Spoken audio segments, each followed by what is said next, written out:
Welcome back to my channel, guys. Today we're going to make my twist of a bolognese. My voice is really low because it's late and everybody's sleeping. First thing we're going to do is add some onions, carrots, tomatoes into a pan. Celery would be so great here, but I didn't have any celery. We're going to cook that down proper, and then we're going to season it very well with the spices on the counter next to me. I needed these to fry a little more, so I added a little more oil. I'm going to be seasoning with chili powder. This is such a great chili powder because I'm not using any fresh pepper because my tin tomato is already peppery spicy. Next, we're going to do some onion powder. I've fallen in love with onion powder. We're going to add some, who is this? I think this is more onion powder. It is actually more onion powder because I didn't add enough.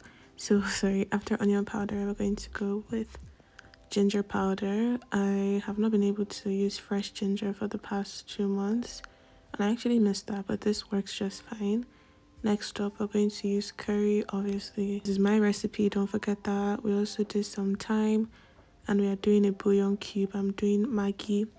This is my recipe. Let me repeat that. After this has cooked down, I'm going to put 3 sachets of tin tomato.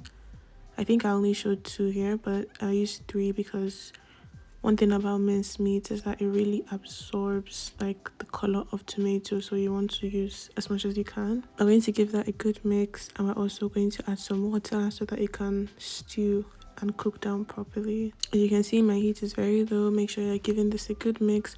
Make sure it's not burning. Make sure everybody is well incorporated before covering to cook. I'm also adding more water because I'm chasing like a particular consistency, so I just needed to stew. Now while that's cooking, I'm going to put a pot of water on fire for my pasta.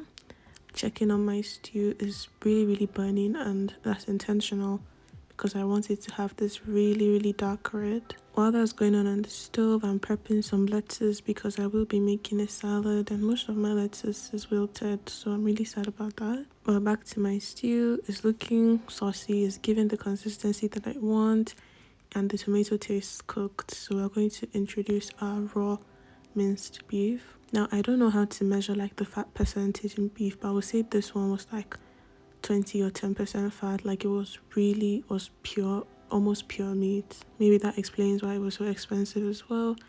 Now that it has cooked, I know the color doesn't look like the best thing ever, but don't worry, we're still going to season that.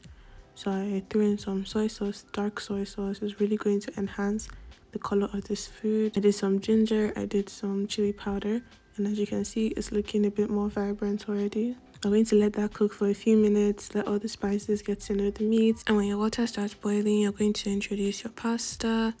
I also forgot to season this with salt. Salt is the most important ingredient. In fact, before you use any bouillon cubes, make sure you use salt. And I'm also in the era of using like heavy cream in my tomato bases because just a splash will make it extra creamy and a vibrant orange. Trust me, it makes all the difference. You're going to let that cook for like a minute or 2 so the cream can really get incorporated into the sauce, and then you can introduce your pasta. Don't do your pasta al dente. Make sure your pasta is properly cooked. I promise you it's so much better.